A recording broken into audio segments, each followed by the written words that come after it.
Kinshasa na biso, réalité ya banaki, réalité ya banaki, réalité ya banakino. Bon début de la semaine, ba fidèle nous ce magazine Kinshasa na biso o ezola la té pour nous informer bino pe ko la savoir la vraie réalité à Kinshasa.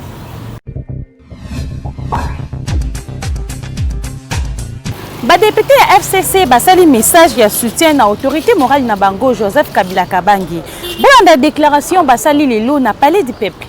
Nous, députés nationaux de la plateforme politique Front commun pour le Congo, réunis ce 30 novembre 2020 au palais du peuple, siège du Parlement, faisons devant l'opinion nationale et internationale la déclaration suivante. 1. Réitérons notre soutien indéfectible aux membres de notre bureau et particulièrement à l'honorable présidente Janine Mabunda Lioko Moudiaï, à qui nous adressons nos vœux de prompt rétablissement suite à l'accident de circulation dont les causes suspectes ne sont malheureusement pas encore établies. Il est inacceptable qu'en 2020, la première femme élue à cette haute fonction soit régulièrement victime d'un harcèlement politique d'une extrême violence par des attaques personnelles et des remarques sexistes d'un autre âge. 2. Prenons acte de l'ordonnance du Conseil d'État rendue le 23 novembre 2020 déclarant irrecevable la requête de notre collègue Fabrice Puela. Nous saluons cette décision allant dans le sens d'une justice équitable et condamnons la propension frénétique de certains acteurs politiques à recourir aux juges dans des domaines institutionnels et politiques qui ne les concernent pas en vertu des principes sacro-saints de séparation et indépendance des pouvoirs. Ces pratiques condamnables de judiciarisation à outrance des questions politiques sont un danger pour la stabilité et l'efficacité de notre système politique. 3. Condamnons les manœuvres de bas étage vouées à l'échec de certains acteurs politiques bien identifiés pour tenter de changer de majorité parlementaire usant des corruptions et des procédés fallacieux condamnables par nos lois récemment évoquées en plénière de notre institution. Vouloir acheter la conscience d'un élu légitime du peuple, c'est affaiblir la bonne gouvernance et la démocratie congolaise et biaiser la volonté du souverain primaire, seul détenteur du pouvoir au terme de l'article 5 de notre Constitution. Avec toutes les preuves de corruption qu'il détient, le Front commun pour le Congo se réserve le droit d'ester en justice contre le corrupteur et le corrompu. 4. La majorité parlementaire est bien identifiée pour une législature conformément à l'article 26 de notre règlement intérieur, déclaré comme conforme à la Constitution par la Cour constitutionnelle. Elle est physiquement présente par le biais des signatures des 305 députés présents à Kinshasa, reprise en annexe de cette déclaration, et le sera chaque fois que de besoin, comme pour les différents votes au sein de la plénière. Affirmons qu'au vu du fonctionnement de notre système politique, la majorité parlementaire identifiée pour le Front commun pour le Congo assumera ses responsabilités et rien ne se fera légalement contre elle et sans elle. 6. Appelons tous les acteurs institutionnels et politiques à œuvrer pour la stabilité des institutions et la préservation du pacte républicain en ne prenant pas des initiatives qui énerveraient les dispositions de notre unique loi suprême, notre loi des lois, à savoir la Constitution. Le respect de la Constitution s'applique à tous sans exception. Saluons l'organisation prochaine par notre institution de la 48e Assemblée plénière virtuelle du Front parlementaire SADC par notre pays le 4 et le 5 décembre 2020 prochain. Pour la première fois, depuis la création de cet organe de notre communauté économique régionale d'Afrique australe, c'est une marque de confiance importante envers notre pays, notre peuple dont nous sommes les représentants légitimes et notre institution.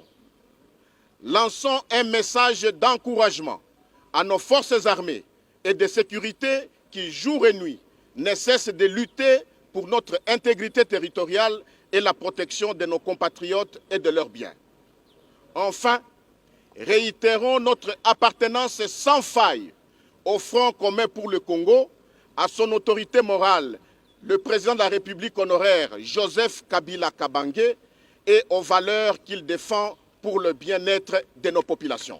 Kaka na politique pour nous sabino que jeunesse kabiliste basali déclaration pour la situation politique et sociale de la République démocratique du Congo. La jeunesse kabiliste suit avec une attention soutenue l'évolution de la situation politique et sociale en République démocratique du Congo qui, malheureusement, se dégrade au jour le jour. À l'issue des consultations menées par le président de la République avec sa famille politique et ses alliés circonstanciels et intéressés essentiellement. La jeunesse kabiliste porte à la connaissance de l'opinion tant nationale qu'internationale ce qui suit. La jeunesse kabiliste exprime son regret de constater que le président de la République, au mépris du serment solennel qu'il a juré et des dispositions pertinentes de la Constitution de la République, persiste dans le sabotage délibéré et sans discernement du pacte républicain, mettant ainsi en mal la cohésion nationale, la paix et la stabilité politique dans le pays. La jeunesse kabiliste réaffirme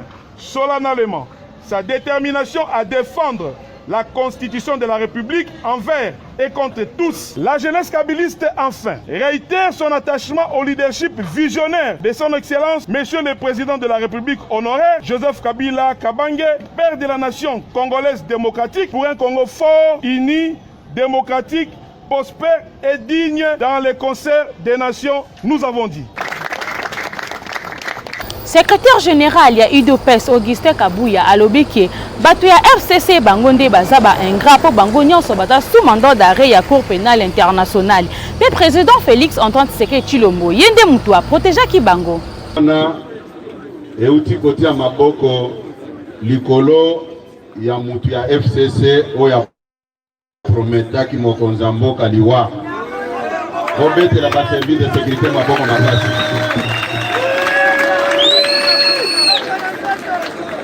Na lingi koyebisa bino boye menace wana ndeko wana azaki nde porte parole ya réunion basalaki na kana bango ya FCC mais makila bana Congo o esopana nde sekwaki elobi kende koloba biloko nyonso apuzo bakouti koloba sikoyo nde yango ya bimaki auti kolobango ba service de sécurité etie maboko. IDPS viva! Nga na koyebisa bandeko ya FCC boye. Biso banda Mobutu koboma biso ezalaka vie quotidienne na biso. Tokoki kobanga eloko wana te. Bakoki ko intimider biso te. Na période à Mobutu, tango makambo IDPS bandaki, pour la première fois dans l'histoire de notre pays, Mobutu azaki le tout-puissant. Batelemelaki et pas ba père fondateur. Bato bazaki na ba moyen te. Ba ebisaki kozo kambambo kamabe, bisona yo abu pia. Les 13 parlementaires. Batelemela mutu azaki na impérium à pouvoir. Mbongo biloko nyonso armé batelemeli abandi kokanga biso kotia na basak kobwaka na mai. Nous avons une histoire dans ce pays. Ce n'est pas aujourd'hui que Bata FCC va promettre biso liwa que ça va nous faire peur. Un vrai combattant de l'IDPS ne peut jamais avoir peur des intimidations. Vous avez pris des risques. Il y a comme ça la réunion pour programmer la mort du chef de l'État. Tokoti kabino ata mukolo moko te. Toyebi déjà que Boza ko planifié comment éliminer physiquement le président de la République. L'un de vous l'a dit à travers les médias. Ce n'est secret pour personne. Tout d'abord, Banda Mobutu. Combien de membres de l'IDPS au Babomaki? Est-ce que Zonga Kisima? Bino boyelo bino bia wana babot boye makolo awa. Ça nous. IDPS viva. IDPS viva. Sambiso IDPS nazakolo baboye. Sambiso IDPS balinga kokoma na Kinshasa te. Mais komi kumisake boyaki na munduki. C'est une honte. La preuve en est que Bisika nyonso afdel balekaki ba gouverneur bazalaka kabato IDPS parce que ozaki na assise populaire te. Lelo bo falsifier qui histoire avec les armes. Lelo IDPS est commis en pouvoir pour rétablir vérité wana. Vous ne pouvez pas nous intimider. Bolobi ba militaire bazo souffrir na front mais banani batiaki ba militaire na condition wana. Biso tozita kaba militaire bobandaki konyokola topesi bango valeur lelo bokomi kolula bango ezaneti mutu azana mwasi na ndaku anyokola kaye alatisaka ete aliesaka ete mutu mususu abali mwasi wana okomi konvie ye. C'est ce que nous vivons aujourd'hui. Est-ce que bino boyebaki valeur ya ba militaire boyebaki valeur ya ba policier bolingi kokosa nani? Nous pouvons tout accepter, mais pas de tel genre de provocation. Et puis, naza kolobaboye, na sepela ki mingi, na nzembo o bango moko babimisa ki ya ingratitude. Mais ba ingrat ebele eza bino na autorité morale na bino.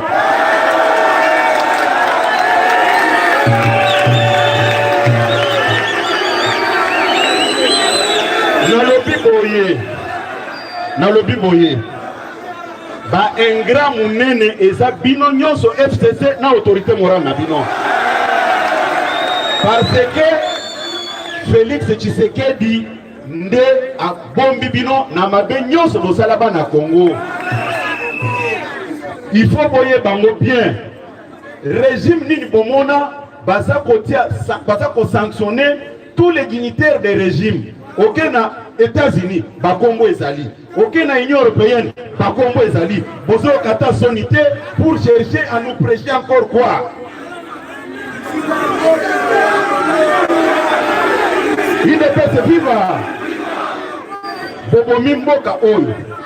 Bo détruire yango. Ba paya bayoki mawa. Ba sanctionner bino pokozonga quand même sima. Lelo bozolo bakeno ingratitude mais ba ingrat nde bino. Bona écoutez. Bona information na bango. Baye ba bien que c'est grâce à Félix Tshisekedi au Joseph Kabila azako circuler librement. Azak candidat pour la CPI. Bango bazana likambo bakoye bisabiso te. Hein? IDPS viva. Mabe nyonso oyo basali na mboka oyo. Est-ce que Kabila a un modèle na mboka oyo? Pourquoi bazako se gêner te? IDPS viva. Toyoka na malamu. Toyoka na malamu. Balobi IDPS viva. Balobi basimbisa kibiso pouvoir. Tozwa nanu bango balobi wana. Na lobi tozwa nanu bango balobi wana. Na 2011 pouvoir obiso to gagnaki banani bayibaki yango. Non, tozonga nanu na sima na 2011 toute la communauté internationale bayebaki que Etienne Tshisekedi yenda a gagné l'élection. Babotolaki yango na makasi. Comme cela ne suffisait pas, batien na résidence surveillée sans tenir compte même de son âge. Mokonzi ya garde républicain a bendaki ba Mourama Toyke armée et sa politique té. Bolanda extrait ya parade o esalemaki na semaine passée. Tikala fidèle. et pas un président Félix Antoine Tshisekedi. C'est lui le président de la République. La loyauté de Zopé Sandeye. Est-ce que tu as reconnu? La loyauté de Zopé Sandeye. Fidélité de Zopé Sandeye. Et Sengeli Totikala, les patriotes.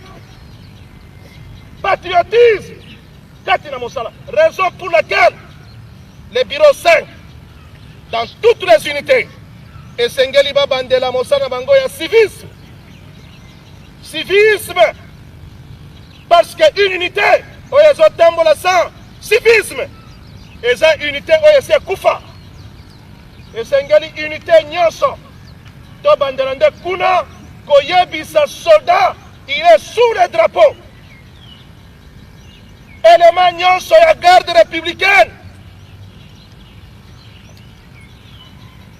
Ozana droit, ya trahison tel. Makila ya trahison.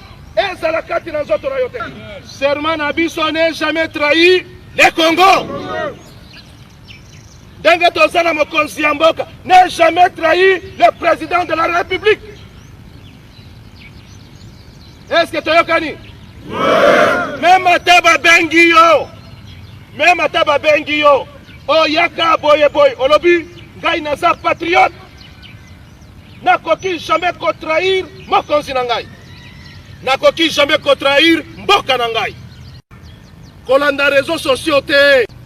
Bazo lingande ko déstabiliser bino. Moral na bino etikala toujours likolo. Motomoko te ya kokosa bino na ba réseaux sociaux.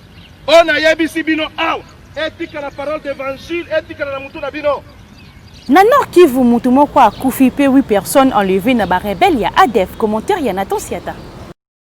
Situation ezalaki malamu te mokolo ya lelo lundi 30 novembre 2020 na village ya Makisabo ezali situé na axe routier Beni Kasindi na localité ya Kilia na secteur ya Rwenzori territoire ya Beni na province ya Nord Kivu. Eloko ezali na base na yango ezali attaque moko oyo ba présumé rebelle ya ADF ba otaki ko sala na butu ya lobi dimanche pona kotane la tongo ya lelo lundi. Ba bomi civil moko pe ba enlever 8 personnes. Adam Sani Oazali chef ya village ya Makisabo azalaki ko témoigner na presse locale pona kolobake. Babomi civil moko ba enlevé 8 personnes pe 4 maisons commerciales ezalaki pillées na banyama oyo tobokolaka na ndaku. Autorité oyo azali ko préciser que ba habitant nyonso balekisaki butu na bango na zamba pe ba kozonga kaka na tongo ya lelo. Kutu misusu deja bazali ko kima na bamboka oyo pona kokende ko fanda na ville ya Beni, misusu bazali ko kende na Mutwanga. Pe misusu bazali ko kende na Kasindi na Beni territoire. Kasi na minute oyo, ba forces armées ya République démocratique du Congo ba commis sur le lieu pona ko zongisa autorité de l'État. Population bazali kolela toujours na ba kondi ba bakisa effective ya ba soldats ya FRDC pona ba panzana na ba kwenyoso ya est ya République démocratique du Congo pour à chaque fois attaque oyo salema armée azoya na retard bato bazali ko kufa ebele ba bakisa effective ya ba soldats po ba se retrouvaka esika nyonso po buzoba ya boye esala lisusu te ndenge population ya Beni bazali ko senga na bakonzi. Kinshasa et l'équipe partout.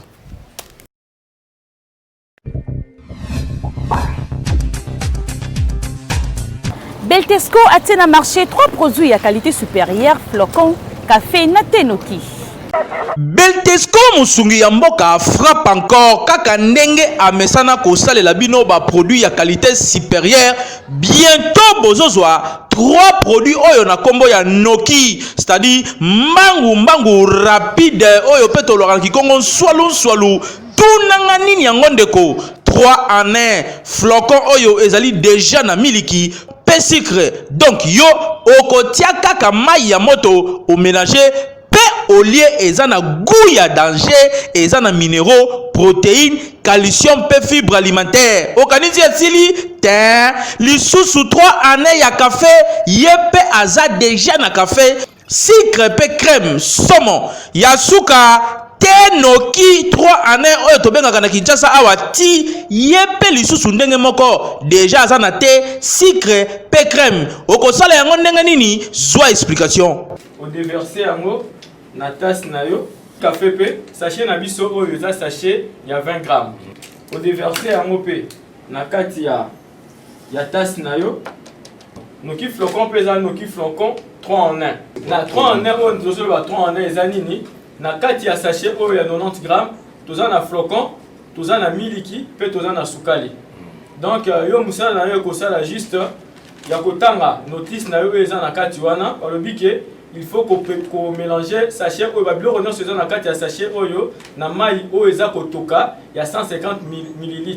Et puis obandi ko bouger mélange na yo wana pendant au moins 3 minutes ti mélange nyonso ekokoma makasi et puis olie yango. En tout cas, Beltesco, vraiment Mosungi Mboka, mon côté na terrain, Kinshasa et l'équipe partout.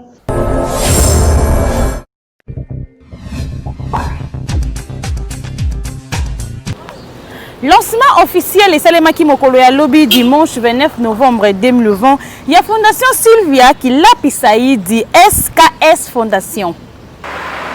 Bon messana nango déjà SKS Fondation Sylvia Kilapi Saïdi dimanche 29 novembre 2020 oyo cérémonie ya lancement officiel pe ya inauguration et Salemaki Awa na Monga Fula na avenue Kikwiti numéro 1 et Sikawapi Batubayaki ebele pona ko assister na discours na ye présidente ya Fondation SKS Madame Sylvia Kilapi a expliqué ki ba objectif ya Fondation na ye et salemi mingi pona ko soutenir basi en général peba orphelin ko talisa bango ndenge nini bakoki ko se prendre en charge pe kozala utile na société a présenter ki pe équipe oyo bazali ko travailler na ye na kati ya comité ndenge slogan na bango ezali koloba ensemble investissons dans l'homme pour l'homme ne devise na bango coupure ya riban et salemaki pe bureau ezalaki officiellement installé. Souci ya Madame Sylvia Kilapi ezali kaka ko sunga ba mama pe ba orphelin. Donc nazane sengo mingi po lelo nde eza mokolo na réaliser rêve nanga ndoto ya kala ya des années lelo elati nzoto donc en fait nazane sengo makasi ndenge nazo beta sete na ba objectif na biso vraiment on est là vraiment pour accompagner les orphelins. On est là pour accompagner les filles mères, les veuves aussi, les femmes veuves. Donc, Tozana Bango ensemble. Et comme on a toujours dit, ensemble, investissant dans l'homme pour l'homme. Raison pour laquelle j'ai aussi des membres des cofondateurs à mes côtés pour me soutenir. Boende ezalaka Fondation Sylvia Kilapi Saïdi et yepona ko soutenir ba orphelin, ba veuve, ba fille mère oyo bazana ba problème ndenge na ndenge bango bakopesa bango ba moyen misusu bakozwa ba formation po bakoma utile na société pe ba participer na développement ya République démocratique du Congo. Pour lier l'utile à l'agréable, lancement ya SKS Fondation et salemi na ambiance moko très festive, c'est-à-dire koliana komela pona koyamba bébé oyo abotami sika batu oyo bazalaki wana sur place babwakaki soyi na se pe balobaki mokakoswana mama Sylvia Kilapi Saïdi na SKS Fondation Mobimba Kinshasa et l'équipe partout.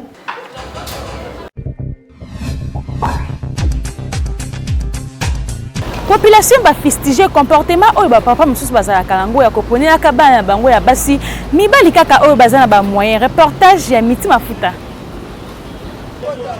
Lelo papa mingi bakoma kolinga kaka bana bango babalaka mibali oyo bazana ba moyen. Donc papa soki mwana présenter mobali oyo azana mbongo te papa kolinga te akokoma kotalisa mwana yeke na tangisa ba classe ya milai na salela ba dépense ti okoma mukolo boy. Nengo tolingi toyeba eske eza malamu papa akoma tina niveau ya koponela mwana mobali kaka oyo azana mbongo. Lelo libala d'abord le consentement de deux personnes réunies. So batba yokani batba ko bala mais papa ko ponela moi ani c'est un défaut parce que vous en a sentiment té même sou babali sa mutelo ko na makasi té même ba mabalo to monara o mutana poto ba ponele moi moi ça que peut-être par intérêt au voyage mais ce ka komi kuna ke kuta mobali yana et aza mobali a répondre na ba sentiment na été libala ani vous en avenir té d'abord le bagé ko ponela moi na mobali eza malamu té ezalaka na époque ya kala nde mutu wakamana ezalaka dans lelo na mwana pena presque pena etikala pena minute so moni mutu parent o aponili mwana ye mobali donc peut-être qu'on va arriver famille de souffrance na famille parents alingi que non mwana ye fako tara na famille ya batambongo ya bato ba mituka donc famille ezala malamu mais pour nga eza malamu te pona ngai ezake parent akoponela mwana mwasi mobali te po lelo soko oponele mobali lelo lobi be convenir kozala bon elo esala bongo ezaka parents parent mususu alingaka komona mwana mwasi na mobali oza ba tatouage te na ba locks te ba pantalon en plus elo esala bongo elo esala ki parent amona mwana na mwasi na mobali oyo ezaki alati surtout abiema ya ba parents musu alingaka mwana mwasi mobali mwaza logique amona soki amona ba chemise mais on eza parents aponela mwana mwasi mobali te fotika ye mwasa la choix pour lobi ko ponela mobali place kei esimbité a condamner au papa lelo comment soki mwana ayeli mobali botuni ye moko mwasi yo mtu edi biso mobali oyo botambulaka bien bozalaka bien mbala ngo ça va aller parce que papa va pesaka accord te pona nini bongo to posa e mabongo te ata mobali aza pauvre soki kaka amour na bango mibale sepeli basepeli balingani bango mibale eza na problème te bon libala babala ka ifu mutu aza na mbo eza bolingo bon bamosusu mpe bakobanda aza na mbongo te na nsima nango baye kozwa mbongo bakovivre bien na mwana na ye bamosusu akozala na mbongo bakokoma na suka toyebi te mbongo wana tondi eza ya misala mabe toyebi te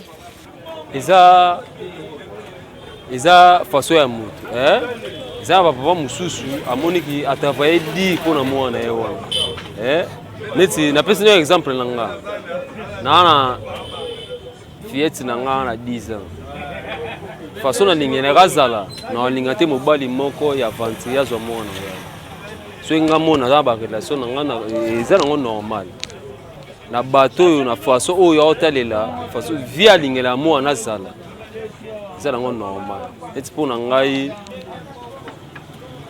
eza nango d'accord papa pakoponela mwana mobali wana eza normal te et puis papa akoponela mwana ye ya mwasi ka mobali aza na mbongo te wana eza normal te mwana na ye il faut ye moko kaka apona mwasi oyo alingi bon bapapa et puis nazoyebisa bapapa oyo baponelaka mwana na ye ya mobali ou bien ya mwasi ke ponaka mobali aza na mbongo bien mwana ya mobali landaka mwasi aza na mbongo ezalaka normal te il faut kaka mwana ya ezala ya mwasi ezala to ya mobali il faut bango moko balingana na bolingo oyo ya solo o eza na peut-être na koloba ke eza wana eza amour par intérêt ekendaka liboso te bapapa botika comportement ya koponelaka bana bino mibali kaka oyo baza na mbongo mpo bolingo ezalaka mpo na mbongo te le contrat ozobosana ke mobali oyo ozopona aza na mbongo akokende konyokola mwana oyo na ndako ya libala mpe akozala heureuse te na libala wana po tomona mibali misusu oyo baza na mbongo me na libala mwasi azalaka na kimia te donc ya malamu ezali kotika mwana asala shwa na ye moko oyo motema esepelisi ye Kinshasa eleki partout.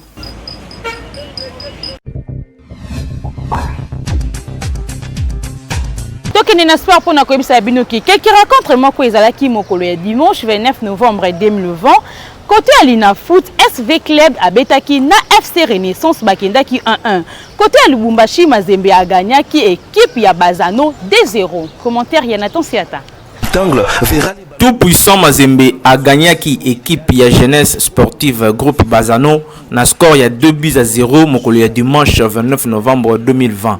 Ezalaki na cadre ya championnat national ya football ya Vodacom Ligue 1. Rencontre yango ezalaki na stade ya Mazembe o ezalaka na commune ya Kamalondo na Lubumbashi na Okatanga. Kuya tende mutu afongolaki score na kufa moko o ezalaki tiré na Isama Mpeko pe na temps additionnel.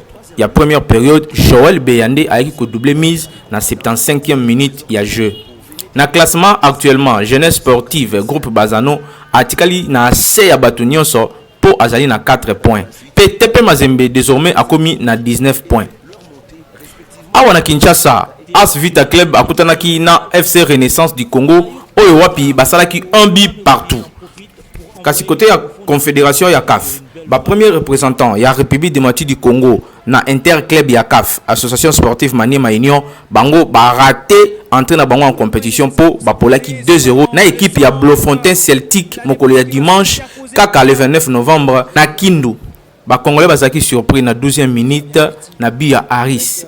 Mendi aiko Tchabango na 13e minute. Des attaquants sud-africains Oyo bango de baiko fongola ba but l'espace il y a 1 minute. Match retour est allé prévu dans une semaine en Afrique du Sud et Sikawapi ba Congolais ba ozala obligé ya ko gagner 3-0 pour na ba espérer ko la qualifier. V Club Mazembe DSMP nde bazali exempté na ba préliminaire Oyo bango ba ko beta directement 16e de finale ndenge ezali prévu. Continuer journal na biso na communiqué nécrologique oyo. Famille Katende bazali na sango ya mawa ya koyebisa na bino liwa ya maman Julienne Kiese oyo akufaki mokolo ya mercredi 25 novembre 2020 suite ya maladie moko ya tango mokie. Programme ya matanga ezali boye. Vendredi 4 décembre 2020, sortie à corps na morgue ya Ngiringir na 10h juste. Levé du corps na morgue ya Ngiringir et ko salema na 11h juste po bakende ko kunda nzoto ya maman Julienne Kiese na cimetière ya Mingadi na Nouvelle Cité. Communiqué oyo ekomela mutu nyonso oyo ayebaki maman Julienne Kiese na kombo ya Zudi. Merci mingi pour la fidélité et confiance. Au besoin continuer toujours à copier sa biso et kolanda magazine Kinshasa na biso. Kasi comme bongo na suka ceux qui bossent bien qui ne biso mukula le lobo pesa merci une équipe rédactionnelle au BMKNB. Hervé Zaka double pour moi za ki bongo na sima caméra na tension à réalisation pe na coordination ya Jimou Kenzi. Kaka ndinga to yesa bino bossa na raté ko s'abonner massivement na chaîne YouTube Kinshasa na biso. Kinshasa yo et l'équipe partout.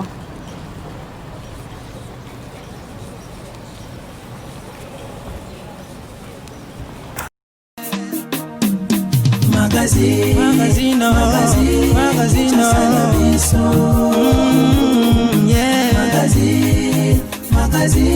Kinshasa na biso. Réalité ya banaki, réalité ya banaki, réalité ya banaki no.